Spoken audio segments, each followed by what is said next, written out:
Hello, everybody. Thank you for joining the Great Dynamics podcast. My name is Ahmed Hassan, and today with me, as always, we have a very interesting guest. Because of his background, I'm not going to say his name, but we just call him D for now. D is a former Australian military intelligence and also law enforcement, and he's doing some contracting work right now. D, thank you for joining us. Ahmed, thank you for having me. Pleasure to be on your podcast. Same to have you, man. So, we talked a little bit already about your history. Can you go in a little bit or a lot, depends on yourself, but where did it all start for you? Yeah, so I consider myself as a bit of a caveman / Forrest Gump. I seem to fall into these amazing opportunities, and I'm probably the most underqualified and unlearned guest that you've had on your show. Stop that. Some really you don't know that. So I joined the Army really young. I think I skipped school during my last year in high school and set the conditions and joined the Army really young, 2007. And by that time, Afghanistan was well and truly kicking off, and they pushed me into a combat engineering role. But at the time, it was just all bomb disposal and looking for bombs. So I was pretty young, joined the Army, got to deploy to Afghanistan and did the job. And then had a few injuries and a few close calls. And then I realized, I'd like to do something that uses my brain as well as something physical. My body wasn't keeping up, and I transferred to military intelligence, which is something that always fascinated with me. Once I did my military intelligence training, I realized I'm a horrible analyst, and I'm really good at talking to people, but not so good at analyzing big data. I passed with the draft, and one of my friends that was on the course with me was a former human operator, military intelligence human operator, said, "Hey, this would be really good for you." Because I scored well with my interviewing and debriefing training. And then I thought, okay, I'll put in for it and applied. And then, long story short, I did really well in that sort of specialization and ended up becoming an instructor in that capability as well. Was fortunate to deploy back to the Middle East as well, got to be operational in that role and work with some amazing people within the Five Eye and greater community. Once I realized the military was no longer conducive to a family environment, I decided to leave and have been working with law enforcement and contracting as well. So yeah, that's me in a nutshell. Very interesting. Thank you so much for sharing that. So when do you find out you're being deployed to Afghanistan? Pretty early on. So I passed my military training, and then I think it was 2 years later, so 2009, 2010. So pretty during the peak of, in my opinion, Australia's contribution to Afghanistan between 2009 and 2015 was our greatest contribution, and probably the greatest period of our casualties as well. All right. How was that? Can you go a little bit through that? Like how was the reality on when you get to the ground? So when I got there, I was trained as a combat engineer or forced into it, and my role was to look for IEDs, mines, caches in support of conventional force. And I was only 20 at the time. I had to turn 21, and it was an eye-opening experience. And it's funny that we actually had intelligence people come in and out in our patrol base, and they'd go off and they'd talk to local elders. And it wasn't until much later on that I realized these were human operators attached to our patrols, and they'd be in our valley for very specific and targeted meetings. And they're having experiences like, hey, don't go into this area today, you'll be attacked, or this road has an IED on it at this grid location. And we'd go there and search and disarm that device. And then the grids would be fairly accurate. I was like, where are they getting this information from? I just couldn't comprehend, because in my little bubble, if you're like infantry or engineers or cavalry, what were you doing in a war zone? And I didn't realize the intelligence apparatus in the background doing all this weird and wonderful things. Saving lives, absolutely. Really cool. And you said you were injured. Are you okay to talk about that? Yeah, I had a few close calls overseas, some strikes in close proximity. I have a lot of injuries and sort of physical and mental from that tour. But what I felt did me a good service was that I stayed in. A lot of guys leave after their first deployment or a big deployment, and I stayed on and found a new part as well, which I think helps my recovery from those things. But just usual stuff that you'd expect for someone who's been in that sort of environment as well. And I think that's very interesting, and I hope you're okay of of going into that, you said that it was beneficial for you to stay, and where other people leave, they don't get that same support. And No. how did that impact your career going forward? Well, it's probably really helped that I went into intelligence as well. So Uh-huh. when I returned from Afghanistan, the turnover was quite high. And within a year, I was looking at returning again. And I thought I was ready. I thought I was keen, ready to go, round two. And it wasn't until we did a training scenario where they hire actors with amputees who have missing limbs, to be role players for a medical scenario. And they use some really amazing makeup artists. And when I was in that training environment, I just realized I can't do this again. And I self withdrew. And I don't regret that. There are times where I think back, should I have persisted? But I think it was just too early for me to go back. And I said, look, I'm not ready. And I went back to my unit deployed. And then I started looking at other options, saying, look, I can't do this again. Maybe trying something else will keep my longevity, because I still wanted to serve. I still was very proud to be in the military, and I still felt like I could contribute. And intelligence definitely offered that avenue. Fantastic. So when you make that transition, do you feel, I mean, maybe you're not as close to the danger or action, depending on how you want to like call it, but is that different? Yeah. Do you miss that, or is it just a new challenge and you just move on and Absolutely. So when I became intelligence training, I think my experiences in combat environments helped, especially analyzing, indicators and warnings, discussing, even terrain analysis. You get to, because at that time, the Australian military intelligence community were taking ab initio straight off the street. So before, you had to be at least 4 years in a previous role, a corporal at that time. There was no privates in the Corps until a few years before I transitioned across, and they started taking very educated people from the street and putting them straight into military intelligence analytical roles, which I thought was a very good step in the right direction. So as I was going through, trying to contextualize some of these things that people who have an issue that wouldn't have, like, okay, you've got a giant mountain in this region, and then you're saying that an armored vehicle can traverse that. By looking at a map, you probably would say, oh, maybe, but that's you being the poor guy with a backpack walking up features. Either you can say for certain, like, you're not combat effective walking that terrain and you're not going to get a car up there. That stuff helped contextualize as from an analyst point of perspective. And I was quite happy to change roles. And I think I left that chapter behind saying, well, I'm never going to be that guy on the ground again, because I don't think I can physically keep up. Back and leg and head injuries. I don't think I could do the role if I wanted to. And it sort of came to accept that I would be a liability if I was in that situation again, I guess. I have to say one thing that I wanted to say it earlier when you were talking, but I think you're still very young when this is all going on. That's so incredibly mature to understand, like, hey, I'm not cut out for this. I'm going to take myself out of this environment and I'm going to do something else. And I think that's something, I think it's very commendable, because most people don't have that self-awareness, or a lot of people don't have that self-awareness. I think that's something that I've always found that I've had is good self-awareness. Like I knew my limit. You need to have whether that. it be, whether it be drinking or seeing a pretty girl in a bar saying, well, mate, it's you out of my league, man. I'm always knowing my capabilities and limitations. Yeah. For a lesson game. Fair enough. So what year was that you joined Military Intelligence Corps? That was early, like 2013, 2014. Okay. So at that point, I'd had a few years under my belt as a combat corps. I was in a troop sergeant role, looking to go up the track. But then I realized, I couldn't keep up. But I didn't want to be that, that NCO, senior NCO that couldn't do what the boys were doing. And I didn't want to be that guy that, you wouldn't do what you asked, sort of thing. I'm not going to say, hey, put your pack on, run 20 Ks if I physically couldn't do it. So that was a bit of a moral thing with me as well. Yeah. So if you can talk about that, your time as a HUMINT operator. Yeah. I'm just trying to be careful not to put too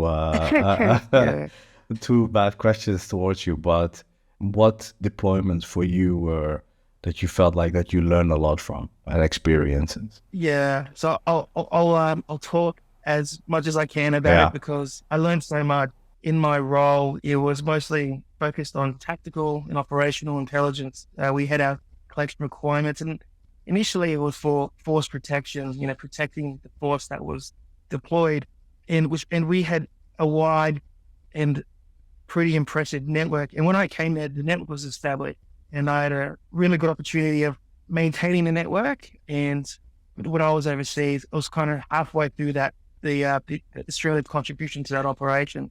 So I had, everything from, civilian to military to threat force sources. And I learned so much about cultural nuances, working with, linguistic support, how humans and other intelligence disciplines work together, and how you like to think they are the best, but they're called human roommates, but man, you can lie on a telephone. You know what I mean? I can send you a text message or email. That's bullshit. So, but I got such a good understanding of how the intelligence apparatus and infrastructure worked. You know what I mean? And how everything, when it's fused, is key. And then how much work the all source analysts actually do. It's an impressive work that they do well. And I like to give them a bit of a hard time, the all sorts of analysts, as you've seen on my recent posts, but they do an excellent job using everything. I like to think if you want to be a good human operator, you'd probably be best to cut your teeth as an analyst, or vice versa. If you want to be a good analyst, maybe try specialization and go back in so you can really comprehend how amazing things work in unison. Absolutely. I mean, it's important to speak the same language, right? Yeah, in that absolutely. regard. And I think from a analyst perspective, you said something very important, I think, when you were talking about when an analyst has to do maybe like atmospherics or terrain analysis, and they think it's possible to go there. Them also understanding like, hey, wait a second, I've done that. It's not as easy as it looks, right? So understanding each other and speaking the same language, and I don't mean, language as in English or whatever. I'm talking about, understanding how the intelligence is interpreted or the information, depending on where you are in the collection phase. But I think, you make a good point there. And I always ask people when we talk about like past experiences, and did you ever stay in touch with people that you met there, that you made connected with? Not necessarily the threats, obviously, but No, Okay. I think so. The way that we operate, it's highly frowned upon. I wouldn't be surprised if there were people that had maintained relationships through previous operations, but definitely some of the linguists, because the linguists we used were not from that nation, but spoke the language to a very high standard. I've kept in touch with some of those guys because I just, through the relationship that you build with them, they're more than just a translator. They're in the room with you. They understand. They're reading the person and the information just as well as you are. And I think that's absolutely something that's overlooked with, especially with human intelligence training, is working with an interpreter. So from my previous experience, that we touched on it very, very briefly. And operationally, that was nearly 100% of all source meet were with an interpreter. So not responding well to training and having that overlooked by the training and development side of things as well was pretty interesting. Do you ever feel like it would be good for you to speak the language too and to pick up that language? Yes and no. Okay.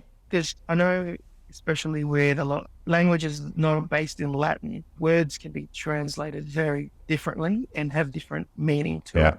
So, for example, Chinese and Arabic, there may not be a word for it, so they will use 2 or 3 words to have the same effect.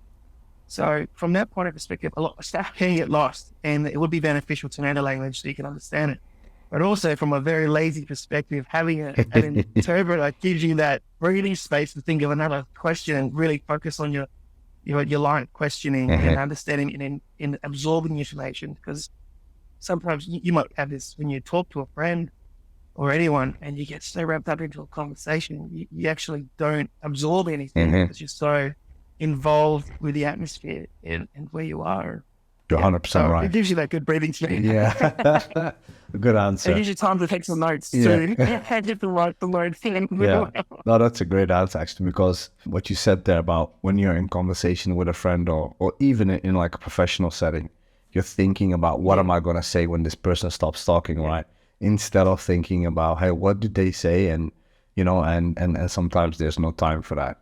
And also you get the space and room to read the body language of the person that they are talking 100%. to, right? Absolutely. Which is important, obviously, to see, like how they are engaging with that person. And interesting. And so you started 2013 and you go out, you get out at, what was that? Pretty much straight until COVID. And once All right. COVID hit, I had a bit of an existential crisis in my identity and realizing I didn't want to be in the military anymore. And I wanted to be home because I was away a fair bit, especially once I was actually surprisingly away more as an intelligence soldier than I was as a combat engineering soldier. But maybe it might be different now with all the flood relief and COVID relief operations that Australia is doing domestically. For a period there, they were very busy, but I was pretty burnt out, to be honest. I was mentally exhausted and in a really bad space mentally. And I had 2 young children, and I wanted to be the best person I could be for them. And I realized, I think the military is that bad girlfriend, that you have, and you remember the good times together, but you realize she's no good for you. So I had to break it up. All right, fair enough. That's one way of putting it. All right, but so something that I've been talking about a lot with some of my guys and girls is you mentioned burnout there. I have personally no experience with it, I think. I'm not sure. And I say that because it's so hard to define what it is. How did you know that you were burnt out? Like, how could you tell? I guess one of the key things I noticed was brain fog. And someone when they think about brain fog, they think, I just haven't had my morning coffee yet, or I'm still a bit tired. But for me, it was constant. And I actually felt like an idiot. I was like, is there something wrong with me? I'm not grasping concepts. I felt that my performance at work was degrading. I was just struggling, and I sought psychological help, and we just realized there's a few underlying issues, particularly with my previous tours, that I just kept pushing away. And I just kept putting it in the back corner because in the military, there's always something to be doing. Promotional courses, specializations, exercises, there's always something to keep your mind occupied. And it wasn't until towards the end there when I was an instructor, I had a lot of free time because you had your course, and outside of the course, where I was, it was mostly like, when you're doing an instructional posting, it was as a bit of a breathing space. And that was the first breathing space that I had in, at that point, 13 years. Yeah. And then everything just caught up. Wow. And that was just one of my key symptoms was I just couldn't focus, and then I started to get just depressed. Just depressed. Nothing was making me happy, and then that's when I knew something was really wrong. Yeah. And so you get out. Do you continue with talking to somebody, and where are you now with that? I don't think I'll ever stop talking. It's just how frequent I do that. So I still have some really good support, some really good psychiatrists and psychologists that I can lean back into, and as needed. And another sad thing is that I lost my friendship group that I deployed with as well in that first tour. Some guys just refused to keep in contact of this, having their own battles. A handful still keep in contact, but it gets to a point where you can't absorb their struggles and you don't want to give off yours. So it kind of turns into discussions about nothing. How are you as a family? Yeah.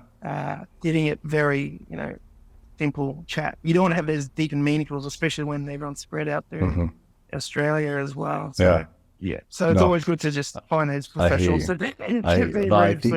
think I was talking about this. Interesting that you say this, because I was talking about this earlier with somebody, and I think also it has to do with the fact that, at least for me, and I think for most guys, one of the first lessons you learn, you shouldn't be a burden to anybody, right? Yes. And you should, soldier through, literally and figuratively, and you don't talk about stuff, and you don't burden anybody with your problems. So I think that plays also a big role in it, right? In those type of relationships. And so yeah, for me, it felt like nobody that around, especially if they're not they don't understand what you've done and what you're gonna talk about, right? And my partner had to tell me certain times, like, you shouldn't talk about this stuff because it just makes me feel depressed, you know. And to me, it was just a normal thing, you know. So yeah, maybe I will do a podcast on that, but it is like, I felt like when I was meeting people and I was talking about, 2 months ago I was somewhere where I saw 20 meters a car bomb go off, you know, and then we had to take a different route, and they look at me like, how did you just glance over that? That's a big thing. Yeah. But it becomes normal, you know, and you just, you know, you just continue because you have to move on. And so yeah. Because what's the alternative? What's the alternative if you don't? You know, I mean, it's very difficult to communicate that even to your significant other, as you know. It's very difficult. All right. And so you get out, then what? I pretty much realized, you know, I've spent quite a great time in the military and I have really nothing to show for it other than experience in the clear. So I decided to put that to best use and went into the training space, doing everything from firearms to situational awareness and just more recently intelligence-focused training. And that's where I am now, pretty much. I love instructing. It's something that I've done in the last 16, 17 years in varied capacities, whether it be training foreign militaries and organizations to just civilians on how to talk to people. So it's something that I'm very passionate about as well. Fantastic. I mean, we get in from that point into your channel. That's how we know. That's how we know each other. From the Dirty Dingo. That's so funny name. So how did that came about?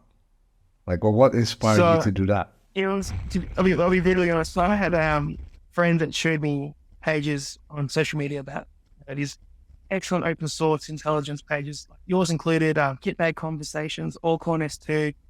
These are absolute treasure troves on like foundational intelligence content, and I freaking loved it. And you guys were pretty much the inspiration to start my own. Love to hear that. There wasn't too much on HUMINT, and I know it's a very sensitive topic, and I know you can't talk too much for good reason. So I thought, what would be great is to find something that teaches or shows just the history and hypotheticals and talk about the units, because you can Google every foreign intelligence service on most countries, and then there's so much information out there on what they're willing to provide. I was super passionate about it, and I pretty much created it after talking to some of the guys that I knew, and I reached out to a few pages just to, as a fanboy, and say, hey man, I really like your stuff. How did you get started? And to be honest, a page, Kitbag Conversation, or Coral Torn Report, as it was formerly, were really supportive. So in the same way that Cole from Alcorn S2, they were really cool dudes, and they really thought my concept was a really great idea. And then and how I got to meet you was I really liked how you guys are putting out articles on the different disciplines and also units and people, and really going into that level of detail. And I think it was one of the hypothetical ones that I wrote, and I said, hey, read this, see if you like it. And then your response was really positive as well, which is excellent. Peer. Oh, I don't consider myself a peer, really. I'm like the lower tier. No, you are. I fall too much into the meme side as well. I fall into the trap of just playing little niche streams that I think people in the intelligence community would giggle at. So I'm a bullshitter from the beginning, man. You need that. You need that. And I think sometimes, and I think also there's maybe like a generational difference, because sometimes, and probably you've heard this, you shouldn't be talking about this stuff, or, it's not a laughing matter, or these are heavy topics. And I was like, why? That's why you should make light of it, otherwise it makes it more accessible. And I think, what you're doing is really cool. And for anybody listening right now, we're going to put all of that you want to share, at least your accounts. We're going to put that into the show notes so they can find you. So you've been doing that for how long again? Pretty much just since the start of the year. Yeah. It's something that I was playing with since December, and I think I properly committed in January, roughly, I think. I look at the first post, and the first post is is not me. Like, it's just some funny picture I found on the internet. Some guy with a bowl cut is my attempt at, changing, a bit of poor attempt at cover at that. But yeah, it's pretty much it's crazy. I think we just ticked over 1,000 followers, which I thought was hilarious. You're gonna go much bigger. I know that. Oh, we'll wait and see. Yeah. And now that I've got a few people that reached out, the people that I know, a handful of people know, and they want to be guest contributors, which are more for, because they bring different perspectives and experience as well. And I think people love it. Like some of the feedback already. Like, I just put one out today. My friend wrote one about undercover work and human source work through the law enforcement perspective. And it was cool because I'm biased. I'm military, and I think military human intelligence is top tier. But don't forget, you got like these amazing strategic agencies and law enforcement who do it really well as well. You know what I mean? Mm-hmm. No, and what do you say to? I don't know if you had this yet, or it'll probably come if you haven't got it yet. But what do you say to people that you shouldn't be sharing this? You shouldn't be talking about this. Our enemies can read this. Well, I would say, look, everything I put up can be looked up on Google. Everything, absolutely everything. I did a couple of posts on how to check if your room's been bugged or your car. And that is all stuff that's readily available online. And it's nothing too secret or sexy. It's common sense. And that's what a lot of intelligence work is common sense. I've said previously before, the second oldest trade in the world is intelligence. The first one, is prostitution. The only thing that changes is the technology. And that's something that I will not get into, because one, I can barely turn on my computer, and two, it's just too sensitive to talk about. And that's something that I would never do. You know what I mean? Yeah. And I mean, I wanted to go into the technology, but if you say that, but because we talked yesterday about, I don't know if you and I mentioned this, but like the role of AI for humans, for example, what are your positions on that, if you have? Oh man, I'm still passionate about humans, and I'm just reading more and more about AI, and I did a couple of posts on it, where it could potentially lead it. Same with yourself, Great on Networks did a really good article on the future of AI and technology, but where I see it can be, training. You can put someone into a virtual room with a source, and you can do, chat GPT style things, questions and answers, and then trying to, work through that, which would be amazing. So, time and resource easy. Like, from our training, we hire actors, we hire reservists, we hire all these people, and then that's a training burden. And if you can do it sit in the room, put some VR goggles on and do it.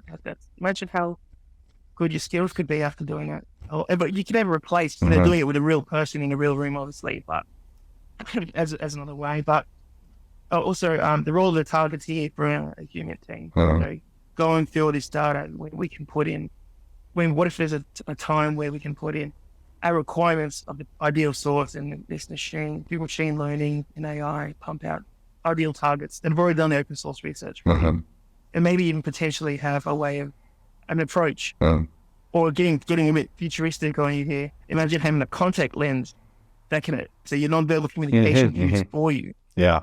So, reading your facial expression and saying, well, he's lying because his eyes twitching or his heart rate's elevated. And then pursue certain lines of questioning. That's crazy, by the way. This is probably not that far in the future. Yeah. I think you're right. Actually, I will say this. I'm not going to talk about who it exactly is, but we have friends, and I think soon enough they will talk about this themselves, but their institution, and they are building a VR environment for intelligence. Wow. So they are thinking about, they are looking also at like doing briefings, like and simulating, like brainstorming, which is very interesting stuff. And I'm really looking forward to what it will bring. This is something that I said yesterday when people were asking me questions about this. I think it will, if you're smart, you learn the tools, you learn the technology, and you use it to your best ability. And it can only be, instead of seeing it as a threat, see it as opportunity, right? So, absolutely. Yeah, that's big in that regard. So you're in this space now where you're doing some education offline and you're doing some education online, any advice you would give to a young person or somebody mid-career, or even like late career? Like, what would you say from the lessons learned from you that want to get into it, into military intelligence or any intelligence profession for that matter? I always recommend anyone that wants to join an intelligence service, whether it be military, law enforcement, or strategic agencies, just to do it, apply it, because the experiences that you'll get are second to none. And the way you have the world at your fingertips, the amount of information and access that you'll get. I encourage people to be an analyst first before specializing. That's something that I didn't do. And I've always felt that I was lacking in the analytical perspective, in the sense that I'll do a report and we did a first line analysis on what we think it is. And I could do it, but I never felt strong in that department. And that's something that my grammar's rubbish. The way I speak is very, very basic. Like I said, I'm a big caveman. I'm the Forrest Gump of probably the human community. Stop it. And that's something that I felt was lacking, but it hadn't stopped me. If you have the basic skills, we can raise an analyst or a source operator out of that. People toward the end of their careers, you have to reach a point where you realize there's nothing left to do, or there's nothing that fulfills you and gives you that drive. It's a very competitive environment, and I strongly encourage people to look into the contracting and education space as well. It's something that's out there, and depending on where you look, there's always going to be really good opportunities to develop. And I think you'll find that second wind or that second purpose, which a lot of people lack after a certain, 15, 20 years in the same organization and a certain role, you start getting a bit easy and for you, and you're not challenged. Fair enough. I mean, now you being on social media and having that, would you recommend that to anybody to do the same thing, or? It's fun. It's a hobby, and it's something that I really enjoy. And some of the messages that I get are pretty fun, and the people I meet, like yourself and the other pages where I've met all these people around the world that are pretty cool and follow the same line of thought. And I've heard other people say it before, but like intelligence analysts, regardless of where you're from, or intelligence professionals, where you're from, we're all cut from the same cloth. We all have very similar personalities and traits, and it's very cool to meet people like that. So I encourage it. Whether the dirty dingo lasts for another 5 months or 5 years, only time will tell. But I'll just keep it as a happy hobby. Happy hobby for now, and fair enough. Let it take its course. Yeah, I think that's best. So, do you have any questions for me?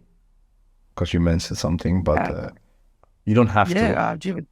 Don't feel forced. Do you have a job available? No, well, I might have, but we will talk after this. To be honest, I really love the way you guys conduct your open source research as well, and that's something that as I was leaving, was starting to become more relevant. I left 2019, 18, and open source research and open source intelligence has been around for a long time. Yeah. But I feel that it's, you have open source intelligence company starting where they just teach the tools, and I just want to know, like, for me or whoever else is listening, like, what would be the best way to start open source intelligence, and great how question. do you feel that can tie in with humans? Yeah, no, fantastic question.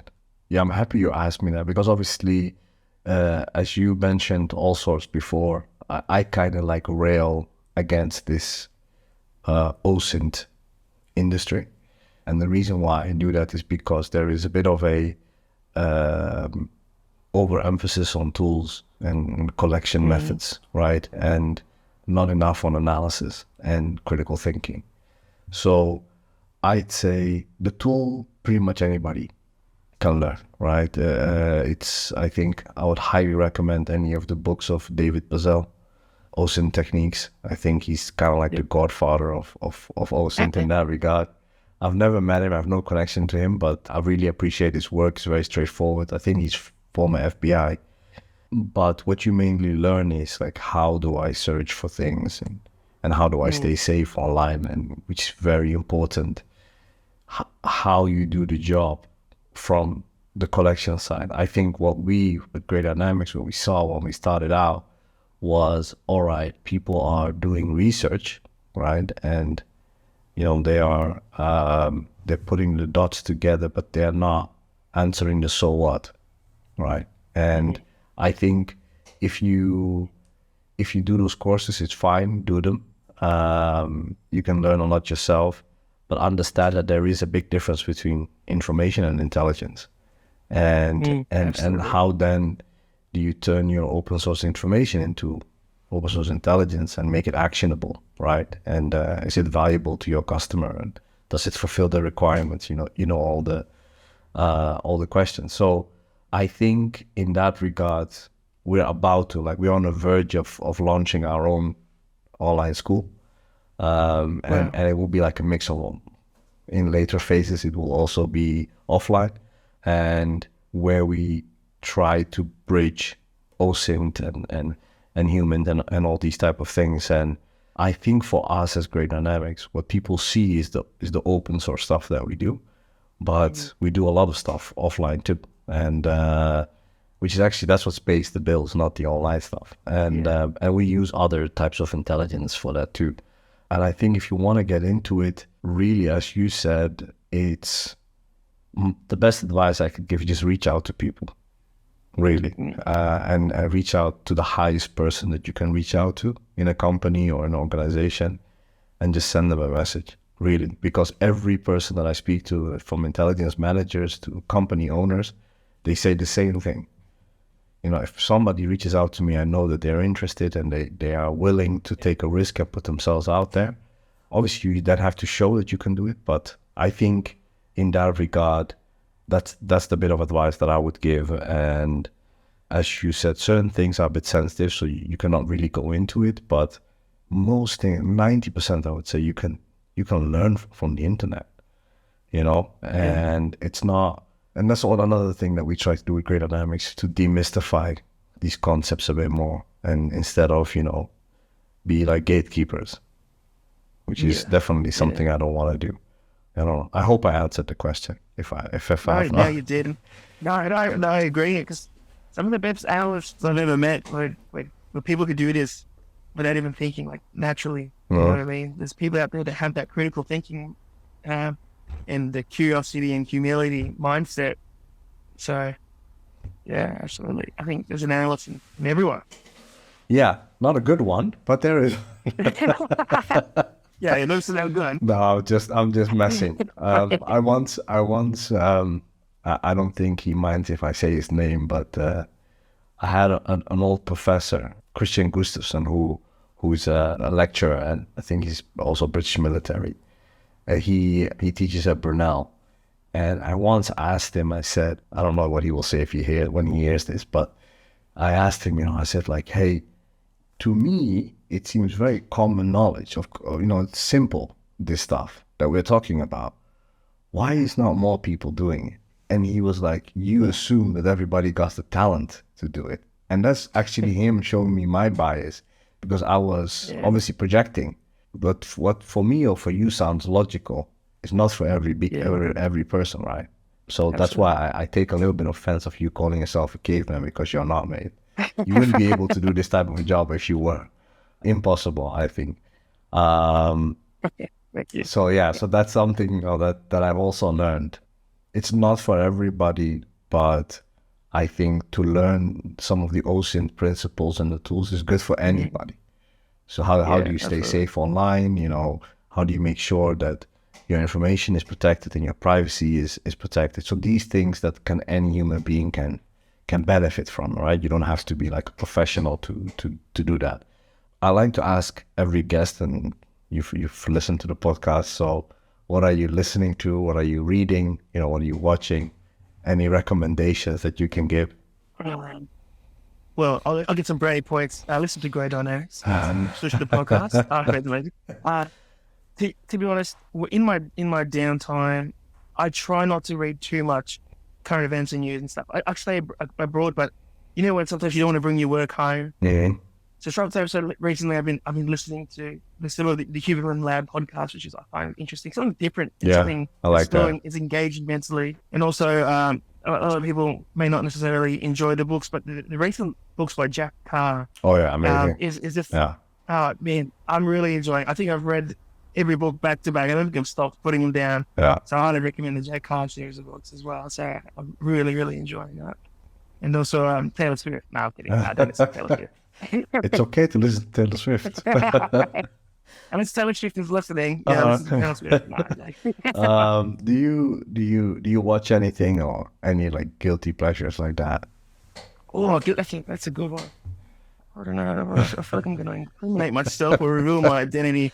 But no, I'll leave that one. It'll be too obvious. You sure? My guilty. I'll tell you offline my guilty pleasure because I think if a few people listen to it, they're like, Fair oh, enough. I know exactly who that is. Fair enough. No, I think.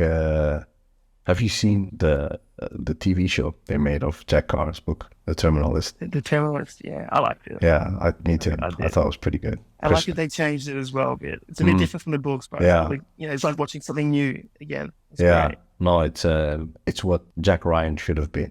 Not Yeah. a bit more, a bit more dark. I think. Yeah. All right. Any last thoughts that you would, or things you want to say? No, just grateful for being presented the opportunity. I think I'm a little fish in the ocean that is social, like So are we, mate. social media intelligence community. But I'm super grateful, and I really like what you guys are putting out. Yeah. So, No, it's really wonderful having you on, and me and you have been talking for a little bit, and I really appreciate you taking the time to do this, and talking about your career and everything. And for everybody listening, guys, if you made it this far into the podcast, please give us any feedback, any reviews. It really helps us, and it also helps me improve. And I know a lot of people listen to it, but not many people comment or review. So that's one. Secondly, I think next week we're gonna announce the intelligence school that we've been working on for a long time. So you guys are gonna see more of that. So keep an eye out on your email and your socials. And if you want to support us, subscribe, to get access to our intel reports and this type of cool stuff, and definitely follow the Dirty Dingo on Instagram. We will put his stuff also in the descriptions. And I'll see you guys soon. Thank you.